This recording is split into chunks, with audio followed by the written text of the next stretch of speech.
Si tu es célibataire, tu dois absolument regarder cette vidéo, les mariés là. Écoutez-moi très bien. Si tu es une fille célibataire et que tu as 1, 2, 3, 4 shows, ça ne fait pas de toi une femme infidèle. Hein. Tu te cherches, tu es au front. Il faut qu'on soit clair. L'infidélité est uniquement faite pour les femmes mariées. Si une femme qui est déjà mariée et qui n'est pas encore au rendez-vous d'un homme, et qu'un dragueur donne même seulement son numéro, elle est infidèle. Mais si tu es célibataire, que tu n'as pas l'alliance au doigt, même si tu as 10 shows, tu n'es pas infidèle, hein? Tu es au front, tu te cherches. C'est comme un aventurier. Une femme célibataire, c'est une femme qui est en train de marcher le désert, Maroc, Algérie pour pouvoir entrer en bec. C'est la même chose, elle se bat au front.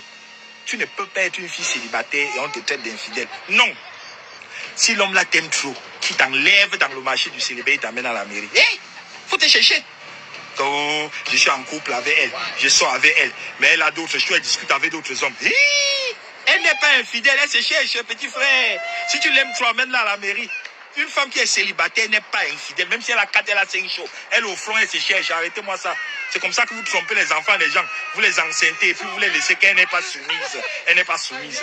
Mais c'est pour la nioxer, elle est soumise. C'est pour lui faire les enfants, elle est soumise. Ma chérie. Il a menti à quel niveau, mec? Vous avez vu comment il prenait les notes, non? Une femme qui est célibataire, même si elle a 4, 5, 6, 10 shows, elle n'est pas infidèle. Elle se cherche. Si tu veux trop qu'elle soit ta go, faut l'amener à la mairie. Je suis pas d'accord. Je suis pas d'accord parce que pas forcément au niveau de l'infidélité. Je suis pas d'accord parce que je pense que quoi qu'il en soit, nous les femmes devrions avoir de la dignité.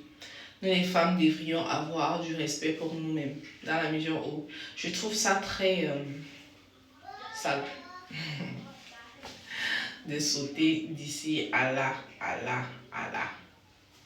Je pense que si tu es avec une personne et qu'au bout de quelques temps, la personne ne commence pas à te dire des choses concrètes, au lieu de commencer à te salir, taper à gauche, à droite, tu pourrais simplement comprendre que tu n'es pas au bon endroit, quitter le public avant que le public ne te quitte. Parce que normalement, une relation qui va durer sur le temps, au bout de 6 mois déjà, il y a quand même des choses concrètes. Des petits signes, il y a des petits signes là qui ne trompent pas. Quand un gars ne veut rien avoir avec toi, toi les femmes, nous le savons. C'est nous qui voulons souvent forcer qu'il va changer, il ne va pas changer. Si en 6 mois, il n'y a rien, genre un soupçon de concret, c'est pas en 10 ans que le concret va venir. C'est pour ça que tu vas souvent voir, tu es avec un gars 7 ans, 10 ans, il ne t'épouse pas. Il va rencontrer une fille. Au bout de 6 mois, il ira l'épouser. Tu vas dire, ouais, j'ai tout fait avec lui, j'ai tout fait pour lui, mais quand même, qui dit il allait... Non, ma chérie, tu n'étais pas la femme de son choix. Un ami m'avait dit que quand tu rencontres la bonne, au bout de quelques heures, après avoir parlé avec elle, tu sais que c'est la bonne. Tu sais que tu as envie de faire quelque chose avec elle. Parfois, ça peut ne pas marcher, mais au fond de toi, tu voulais quelque chose de bien. Par contre, une fille aura beau être une bombe, savoir cuisiner, savoir tout faire. Si le petit truc qui te disait que c'est la bonne là ne t'a pas dit ça, c'est que ça va rien changer. Donc les filles, ne partons pas partager notre haricot partout. Après, quand on va finir, quand on va décider de se caser, on aura le puits, pardon. Sur ce, ciao, ciao, bisous, ne me lavez pas trop, pardon.